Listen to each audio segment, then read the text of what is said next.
Hey everybody, this is American Nana outside, and I don't believe the heat index has yet gotten to 100, but I need my fan in full force, and being that I am the opposite magnet for my 3-year-old granddaughter,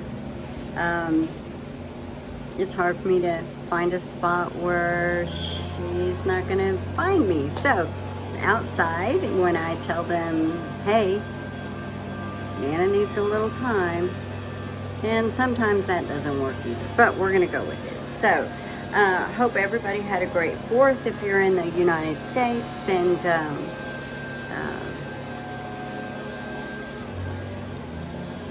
hope you spent your time well. What and prior, let me say, before I get into the video, there are 2 channels on YouTube. If you have not seen them, I would love for you to check them out. My grandson is Cracking the Box, Kraken the Box.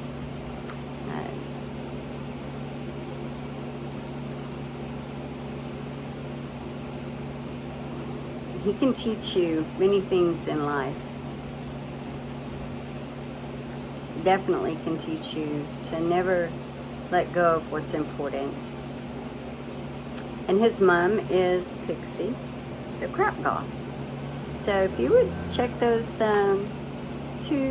YouTube channels out, and if you like them, give them a like and a subscribe, and I hope you enjoy it. They're my favorite, some of my favorite channels.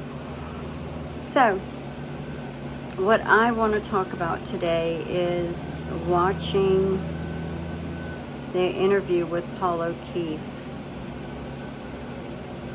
I do not mean this disrespectfully at all.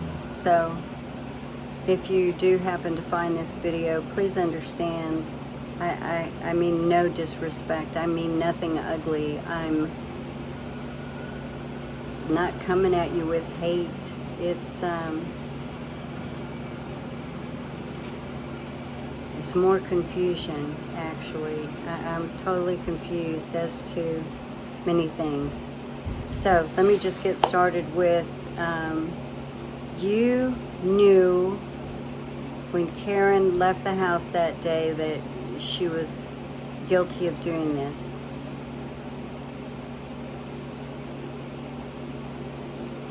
I don't know the normal flow of being around the family members, so I'm not going to know if that's a comfortable place for Karen or it's not. I don't know Karen, I don't know you, and I don't know your family. So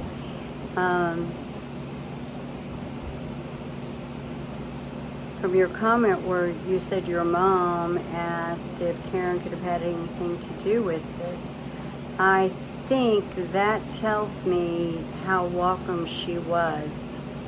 And I'm sure if I felt that way with that statement, it's a pretty big likelihood she felt it as well. No judgment. This isn't judgment. It's not harassment, and it's not being ugly. I guess I've missed the videos where the family has been mistreated, and if you have, I'm very sorry for people that come at you with ugly tactics. Always want to see justice for anyone, but especially a fallen officer. It's near and dear to my heart. Law enforcement. I had an uncle that I swear he must have been 80 years old, and he still was on the sheriff's department. He just wasn't going to quit, and he had been in the sheriff's department for as long as I could remember. So that says a lot.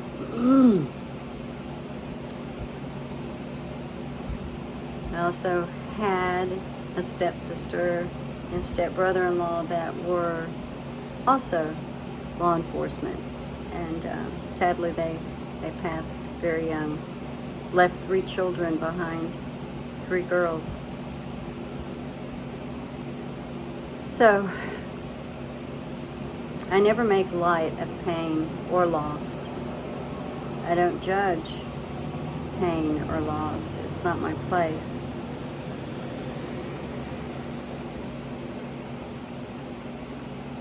But many of your comments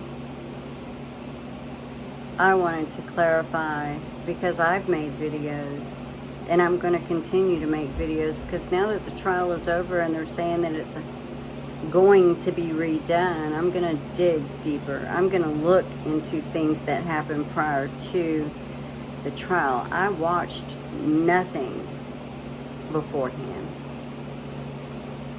So what I'm trying to say to you is, I went in as a juror, even though I'm not on the jury. I didn't want any information because I wanted to judge the facts. I wanted to see the facts. I didn't want any outside influence. I didn't want any emotion. I just wanted to see the facts. And then decide from there. So, that's what I did.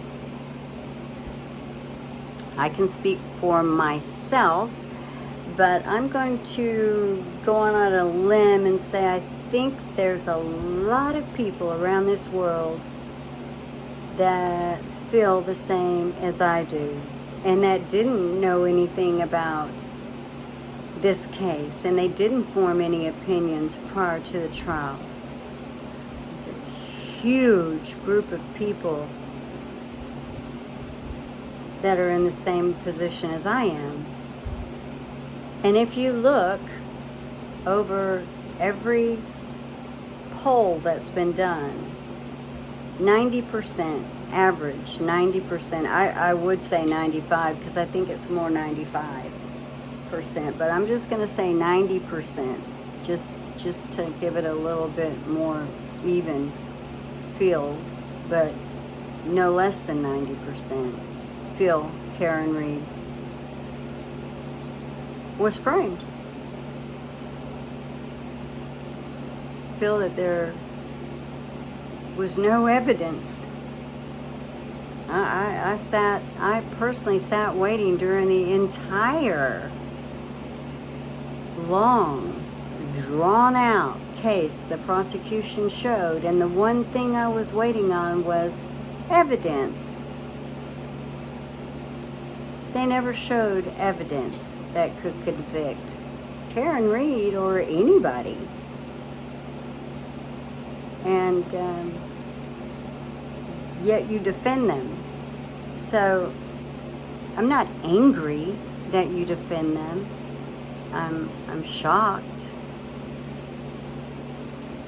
When someone stands with integrity and morals and all of the things that you have said your brother stood for,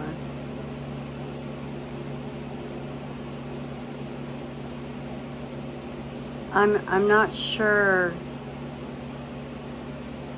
how to word this to where it's not offensive or comes off rudely, so forgive me, but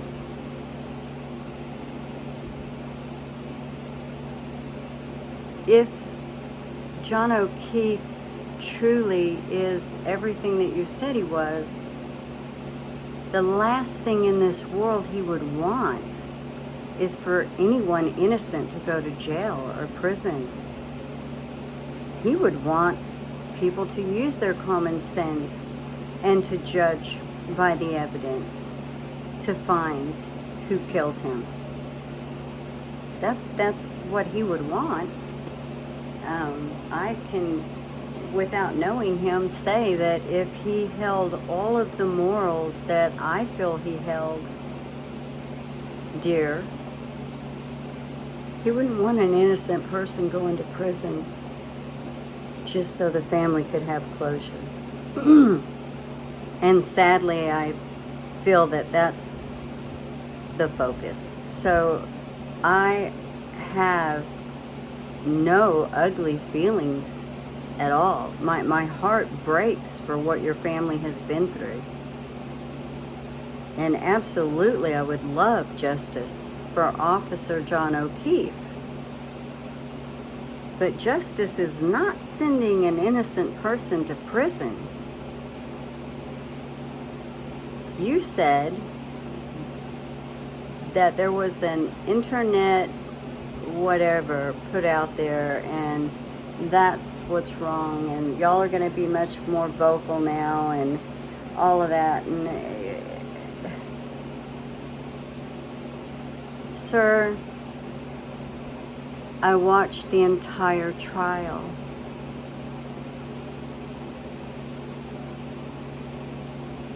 See, I have no dog in this fight. I have no bones to toss to anybody. I have nothing special on my side except just my opinion.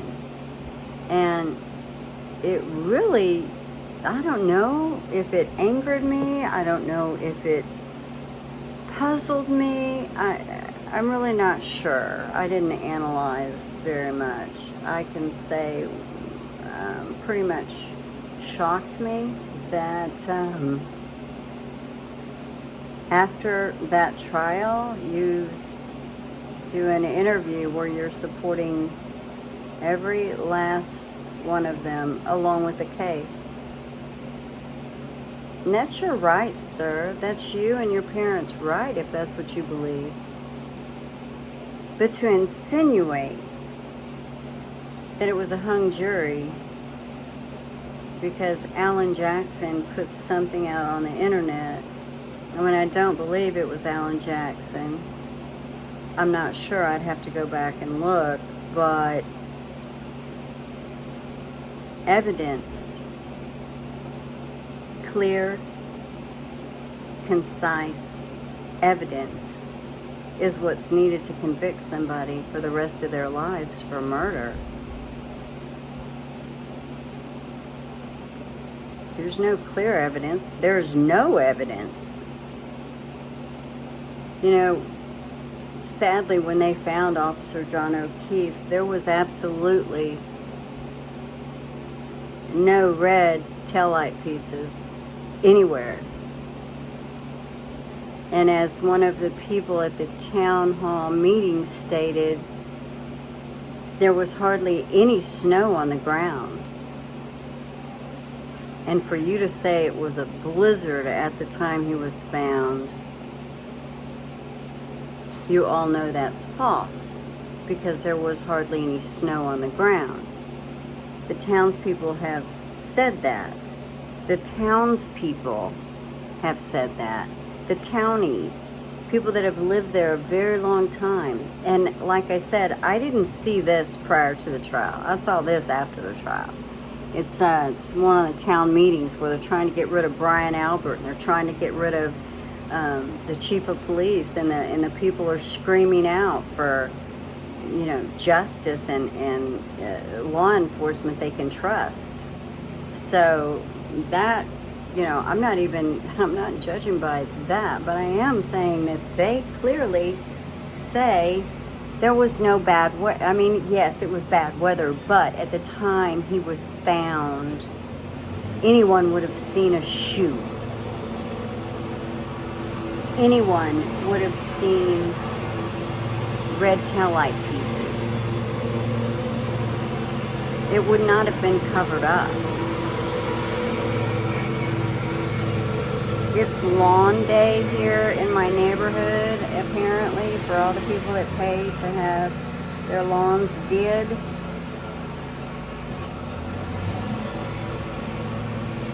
Let me pause for a minute, but I've got to remember, so the weather, yeah, the weather is, you know, the way y'all talked about it, yet he was found on top of the snow.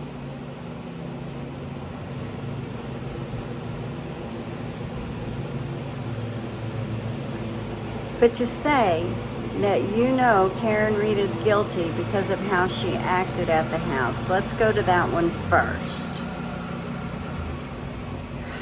It's hard to put yourself in someone else's shoes. And in a situation like that, it's virtually impossible to do so. There's way too many emotions. So her emotions started the night before, or that early morning. She dropped Officer John O'Keefe off at a party, waited until he got inside, waited to find out, is he staying or does he want to ride home? Finally getting upset because he never bothered to respond to let her know, so she goes ahead and she goes home. She is probably livid. I would have been livid. I would have been pissed. No telling what I would have said. It would have been ugly because I would have been mad. That much I can say. I mean, really? After drinking and guzzling, you've got to go to these people's house and there's a storm coming. But, okay. Y'all say she didn't drop him off. His Apple Health data says she did. And that there were stairs. And there were. So she goes home and she falls asleep. She wakes up and he's still not home and she goes into a deep panic. I can see that. And I'm just going to venture to guess, since she had been drinking, she may have still had the effects, so to speak, in her head and her thoughts. Not a good sleep, stress, waking up and going into a panic. He's not here. It's unlike him.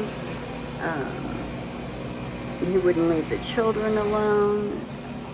Though we know that happened in Aruba and she was with him, the children. So it does appear that there were times that he did, in fact, possibly not come in. But there was an adult there because it was Karen. She was probably feeling totally pissed off and used. But she was also afraid. She was very afraid. That made no sense to her. This is just my guess. But it made no sense to her. So she gets in her car and she's going to go look. And she bumps into his car.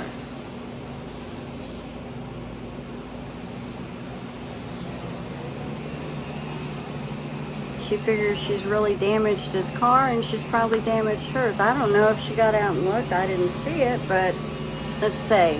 Then she goes to the McCabe's because she's realizing she's probably not the one that needs to be driving. Plus, somebody's got to watch and look, right? For the body or for the person or for any sign of Officer O'Keefe.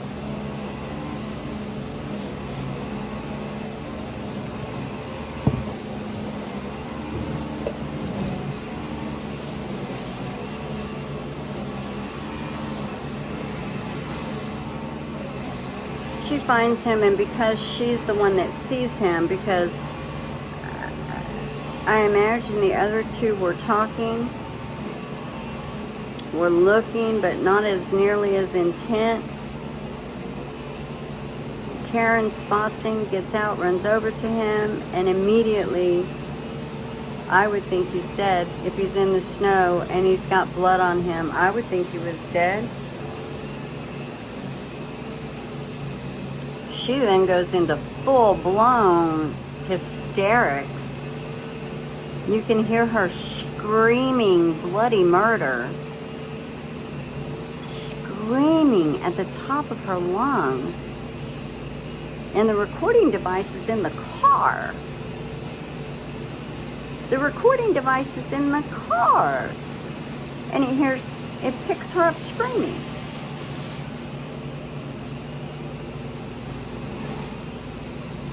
Jen McCabe, she called 911 and then she went into her sister's house.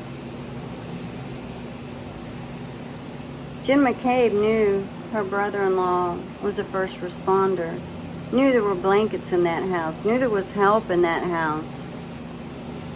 Or she just calls 911.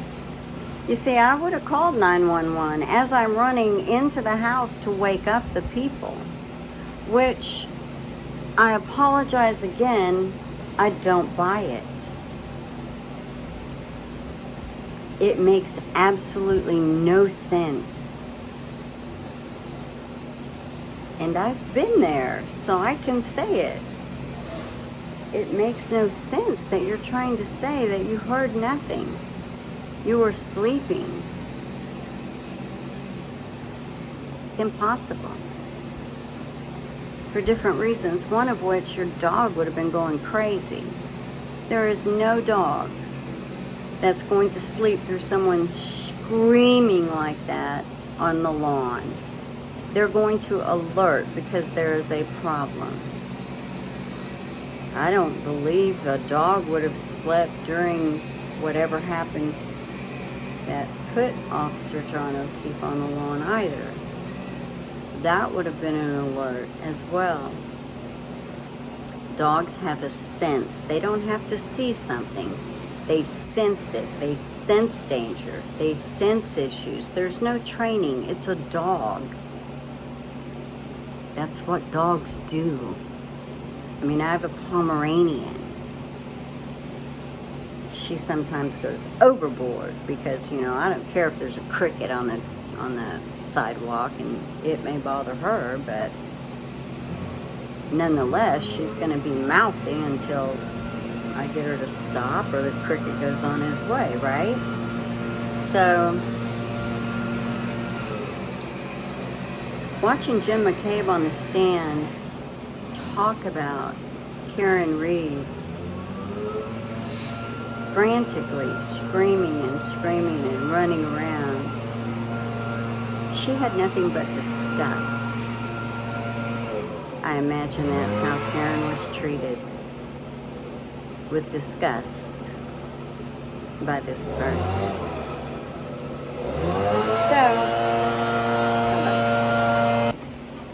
Okay, so the weed eater is finished wherever it is, but I just saw another truck go by. It seems Fridays are pretty busy for lawns around here.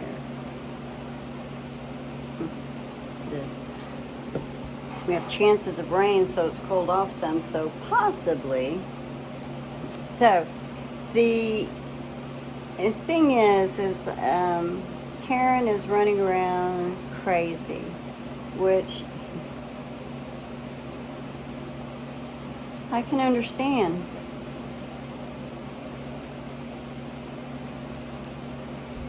Now, I can also go a bit further and ask this. I'm not a psych. I have no training, so I don't know. But the psychic is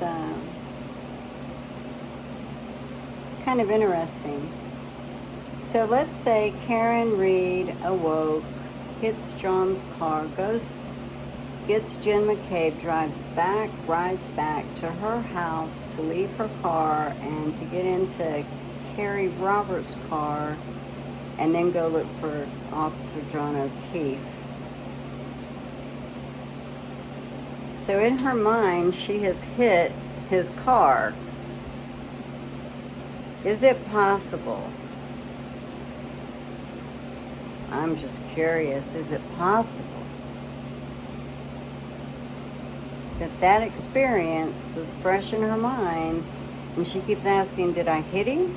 Could I have hit him? Is he dead?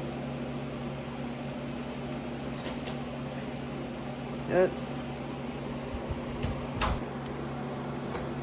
Okay, so maybe I won't get interrupted again. In other words, how she's running around, how she's responding to the tragedy that just happened, I'm not so sure I could be real judgmental on it. I mean, we're supposed to not judge Jen McCabe for being calm as a cucumber, quietly going into the house to wake up her sister and brother-in-law. And then any anytime you ask a question and she doesn't recall, I was in shock. I was in shock. So her shock is completely different then. She doesn't get hysterical. Karen Reed, on the other hand, was hysterical. To me, she was in shock. To me, she had just gone through a very traumatic experience finding her boyfriend dead on the lawn. And let me just say that just because they were fighting does not mean she would want him dead. I guess we would have to ask how many relationships she has had that have ended, how many has she ended, and did she want to kill any of them? I would think not. She seems to be a woman who has quite a bit going on in her life. She seems to be successful. So I'm gonna say. So the other thing that you really wanted to support was Jen McCabe and Kerri Roberts, their testimony, and them not knowing each other prior to this.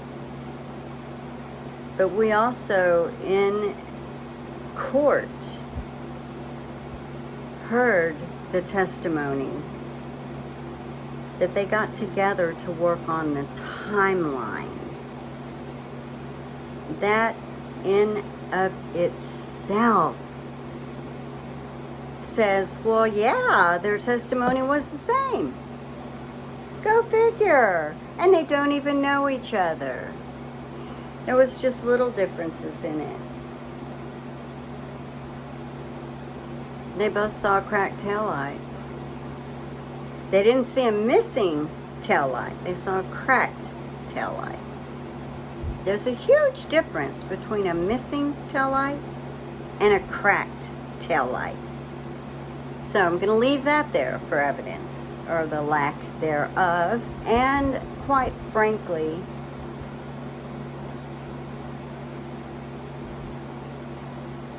to expect me to believe that Miss Busybody didn't snap a picture of this busted to hell taillight says it was merely cracked.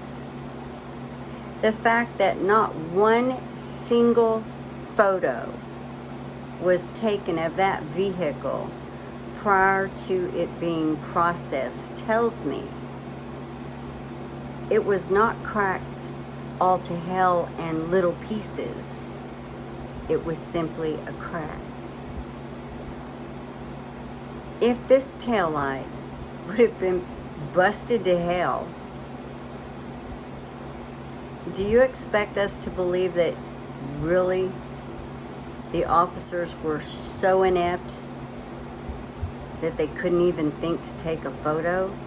I mean, we realize they're inept on, unfortunately, living in an area that snows and not knowing how to process a crime scene there. That's horrible. They've gotten paid all these years. They're going to retire and have a great income from retiring, yet they don't know how to process a crime scene in the snow. We're supposed to buy that, right?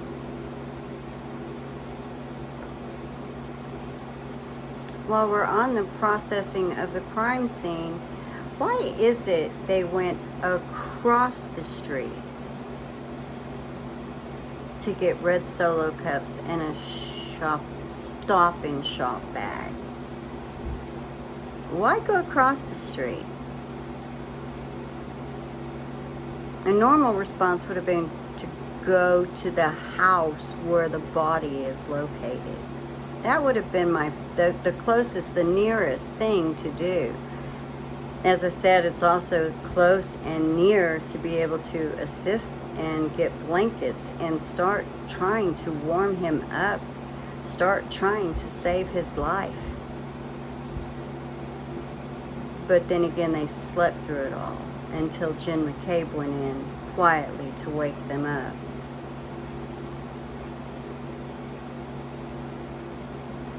But this is the evidence that was presented. This is the evidence that was shown by the prosecution. And there was no red taillight pieces. There was no tennis shoe. And it had just barely started accumulating. You would have seen these things. Whether you knew how to process a crime scene or not, you would have seen them. But you have none of that. The explanation of the key turns, as I'm going to call it, yeah, you'd have to go way back and count. Because you see, the vehicle was taken into custody, was it an hour before it was reported in custody? So we don't know how many key turns they did. I do know that I waited the whole time to find out why in the world it appeared Karen Reed's vehicle had been inside the Sally Port and then pulled back out and then filmed coming in. Because there was an outline of her car in the Sally Port, the snow. It says to me that they took the car in there and did whatever they wanted to do to it. The snow is all around it. They pull it back out so they can then film it with them standing in a mirrored image, hoping nobody would catch on to that's the side that had the taillight that was damaged. That was your evidence. I've never heard of evidence not recorded. I've never heard of witness statements either not recorded or written and signed by said witness so they couldn't argue. And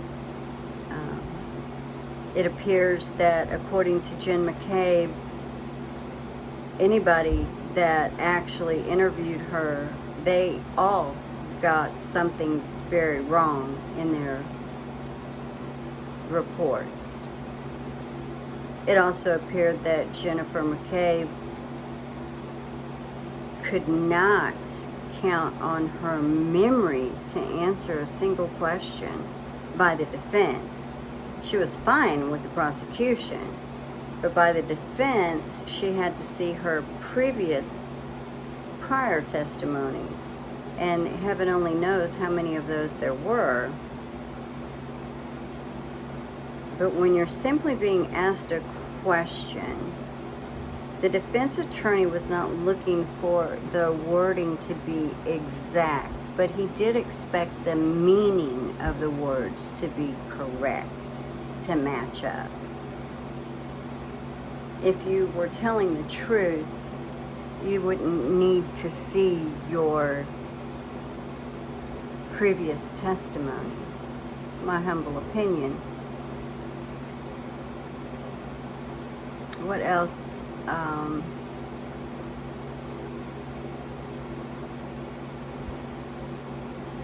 And that they're dear friends. Well, I've seen many cases where dear friends, dear family, dear loved ones have killed someone that nobody suspected they did it.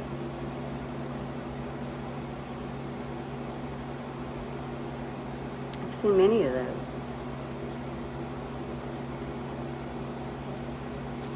But we don't know them like you do, and that's okay, sir. That's okay. But sir, please, don't insult my intelligence in this manner. I watched the trial. I didn't judge by anything on social media. See, we all know what social media is. We can get a lot of great information once we know who to trust. But until that time, like Julie Grant, for example, I wouldn't believe if she said that the sky was turning dark as the night was setting in. I wouldn't believe her. That's how much I believe anything she says. So I mean, we've all got things that we do and we don't believe, and all got people we do and we don't believe. So now that the trial is over, I'm very interested, and you just made me even more interested in finding out what all transpired between these people. I don't feel the defense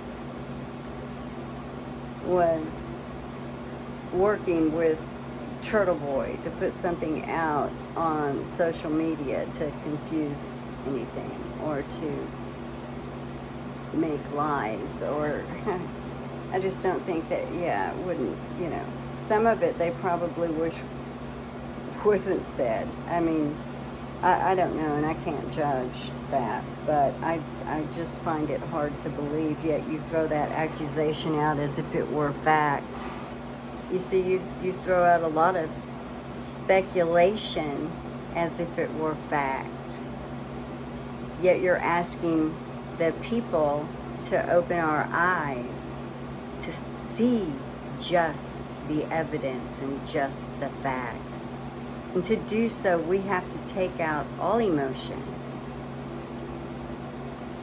which means no matter how badly we feel for you and your family and the loss of John O'Keefe, no matter how badly we would like to see him get justice, no matter how bad we feel, knowing that a mother is suffering the loss of her second child. We cannot take our emotions and make a judgment.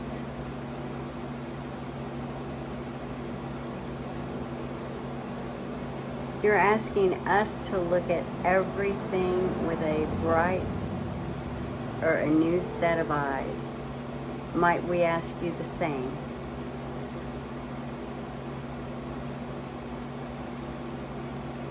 You basically are condemning the FBI for digging into what apparently seems to be years of abuse by the badge. You have some of the same players, year after year, case after case.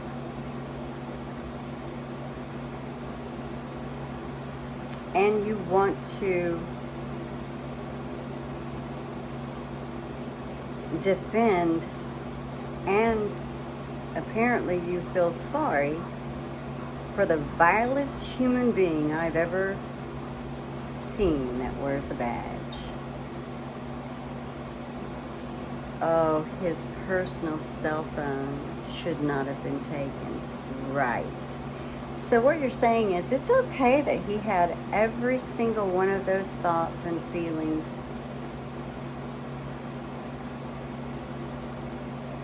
I have 4 grandchildren that are girls.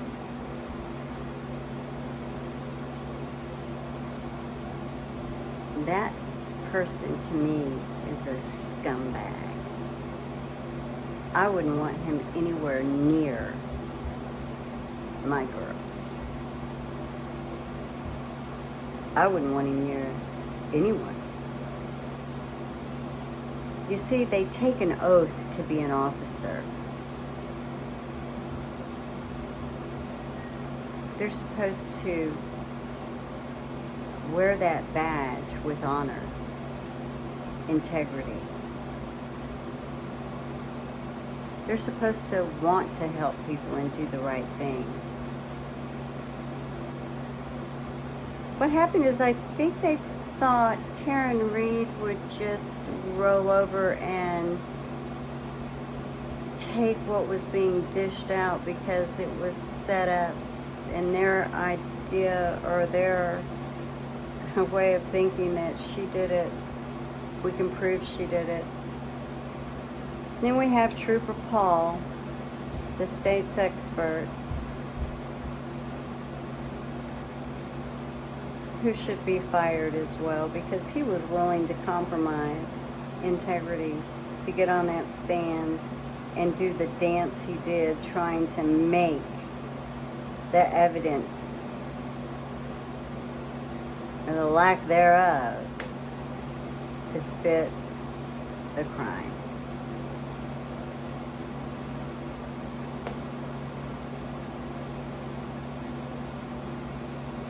It doesn't matter which way Trooper Paul explained it, and there were numerous ways because he would get confused.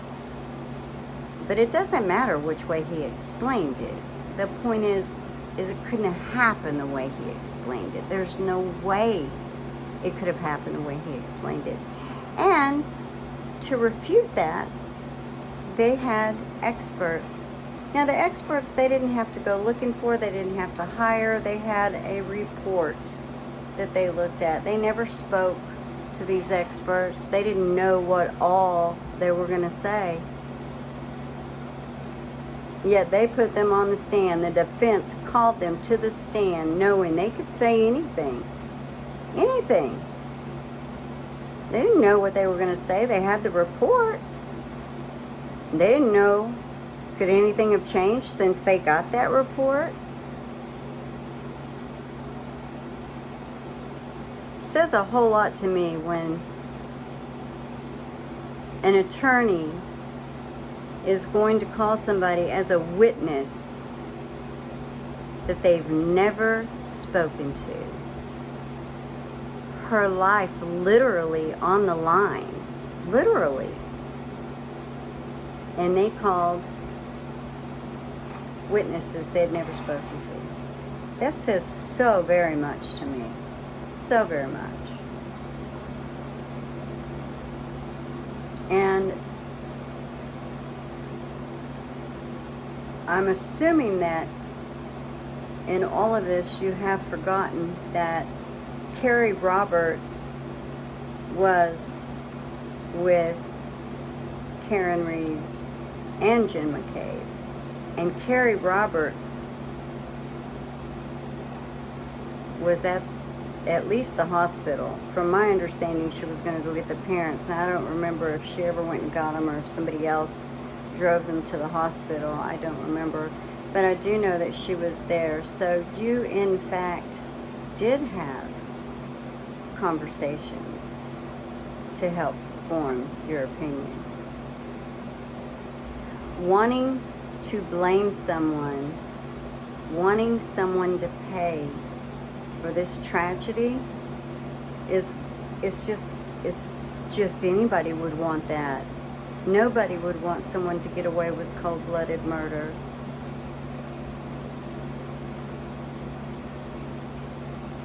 But you're going after the wrong person, sir. The evidence proved that. You're going after the wrong person. No matter how many times it's retried, the evidence is not going to change. No matter how many times it's retried, it's not going to bring your brother back, and it's not going to bring him justice. To bring justice, you need the answers. Road rash. Let's discuss road rash for a moment. My son, he's in his 40s now. So back when we played outside, that's how they grew up. He did skateboarding, and he did bicycles, and he would. This one time he had so much road rash on top of road rash on top of road rash that I think he almost made himself pass out, because I don't know what, I can't remember exactly what he was doing, but he was doing something, and the wheel of his bike came off. Then he puts it back on, and it comes off again. Well, you don't think he's finished, do you? Oh, absolutely not. I don't know how many times he continued to do that. And he was a bloody mess from road rash. It was something else. The last time he came in, he just knelt down and put his head between his knees. And my husband and I were like, oh my gosh. I told my husband, I'm not going to mess with you. You're going to have to go deal with it this time. So I know what road rash looks like. And I know what road rash on top of road rash on top of road rash looks like. That was a dog bite. That was a dog. That was not road rash. That was a dog. That was a dog. When I first saw his arm, that was my reaction. It's a dog. That is not road rash, folks. And you have experts that you put on the stand that tell you, nope, that is not road rash. You had experts that told you scientifically the explanation does not fit. As I said, I watched the entire trial, waiting for evidence that never came.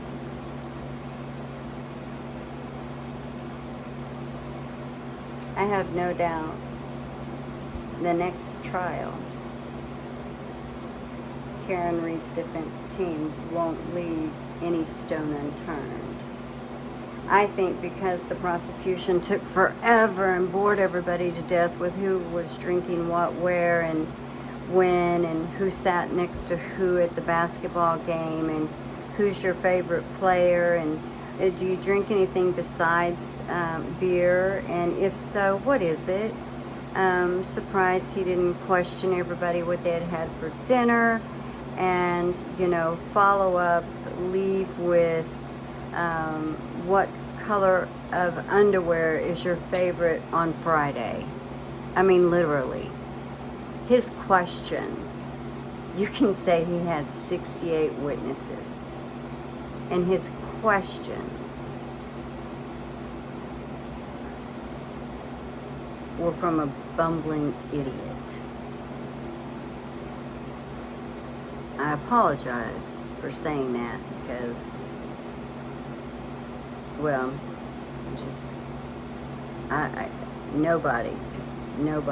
everybody was screaming in their heads. Who gives a shit what they drink? So, what else? There was something else that I wanted to address. They're your good friends. You've all become friends since this. We need to look at the evidence. So I have no problem watching it again and looking at the evidence and being very, very mindful.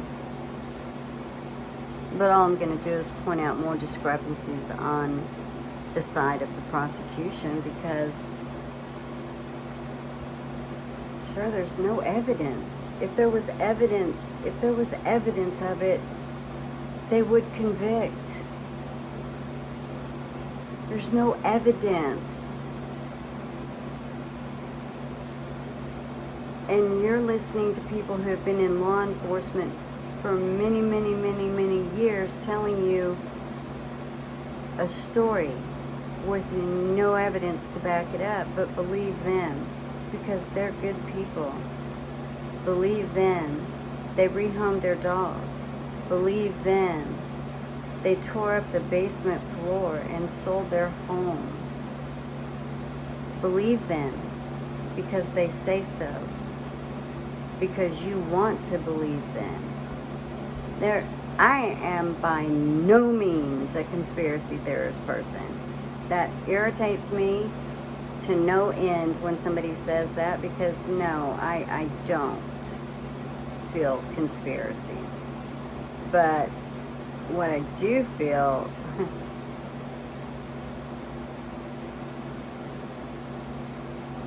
is this was a railroad job. I feel it was a frame job. And I also feel that Karen Reed probably gets up every single day and asks herself, why did she have to wake up when she did?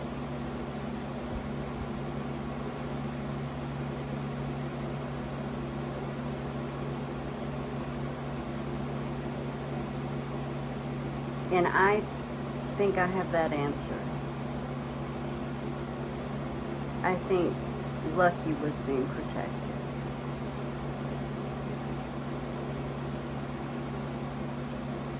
In my humble opinion, I have no clue what happened. I'm going to say an accident. And because of them all being drunk, nobody responded correctly, and it was too late once they did what they did.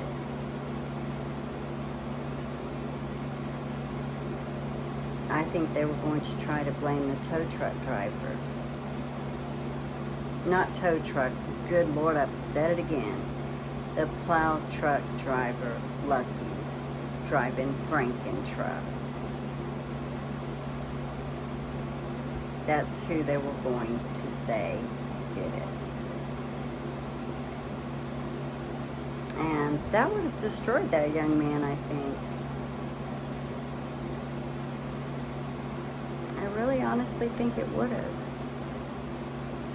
And Karen Reed,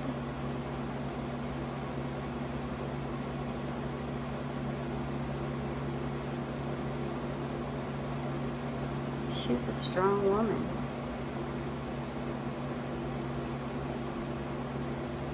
And you say she's living her best life, right? Yeah, I'm so sure this is how she wants to live her life. It appears there's plenty of people that hate her, blame her, judge her.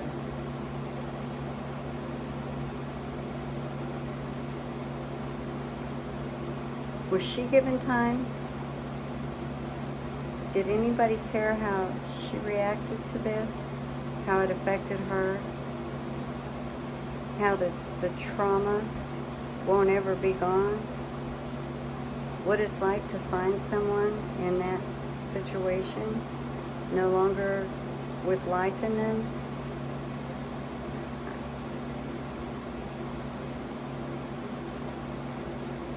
I'm trying to remember if I've covered all your spots, but defending Proctor,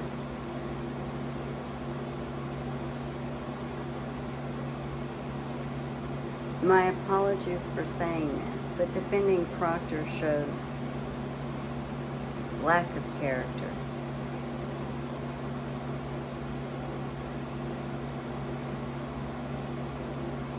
He is disgusting. I can't even imagine his treatment of other suspects in other cases. Nor can I believe what he may have said about them. Do I think Karen Reed's the only one? Absolutely not. Absolutely not.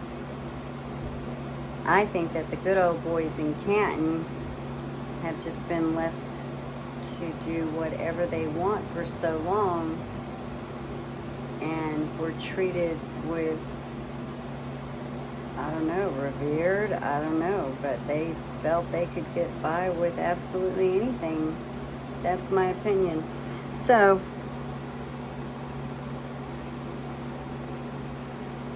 I just wanted to clarify that I am not someone who knew anything prior to, and I did watch the entire trial. And I did wait to see what the state's evidence was. And there was no evidence. And I think that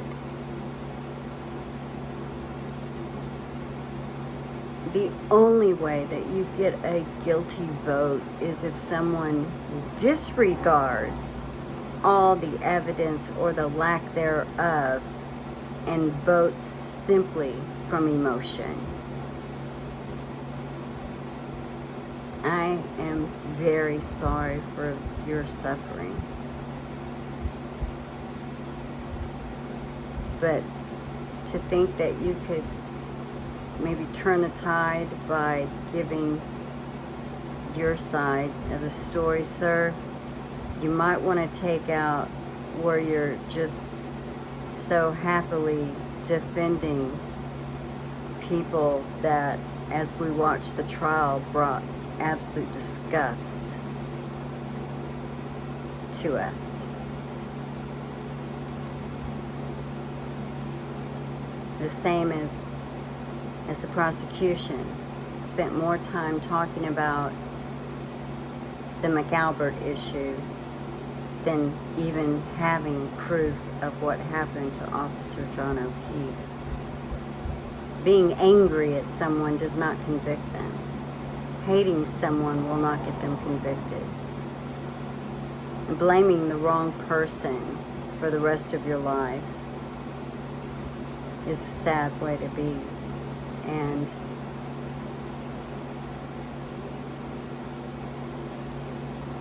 it's not me that needs to open my eyes and watch the evidence. So I'm sorry that you feel this way.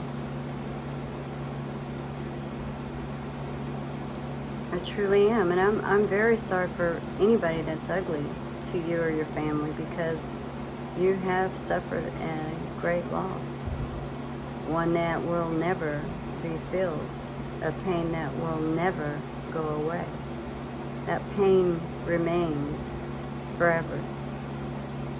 But don't assume Karen Reed doesn't suffer from the pain, regardless of whether they were going to break up or they weren't going to break up.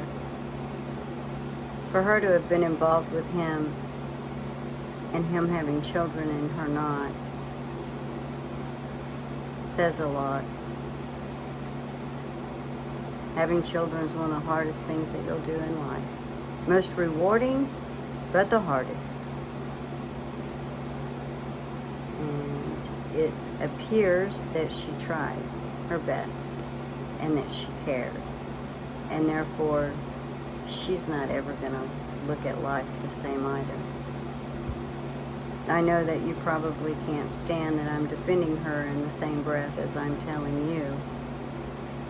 But, sir,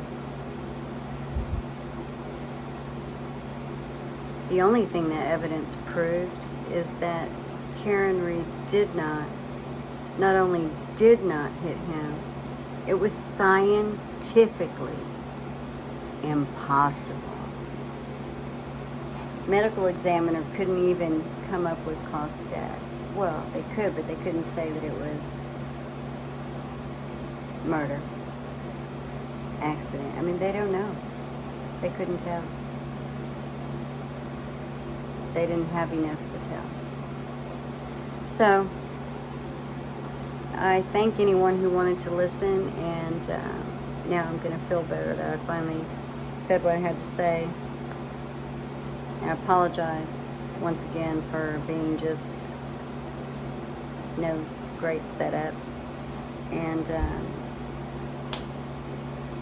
yeah, I've got a lot of things I'm going to research, and when I do research it, I'll just make a video.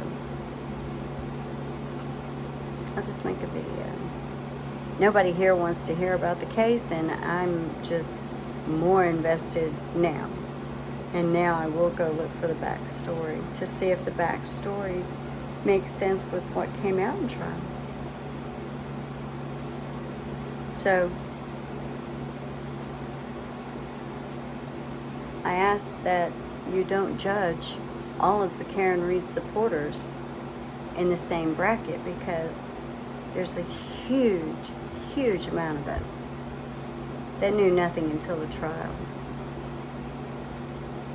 After, during, watching it, our opinions were formed.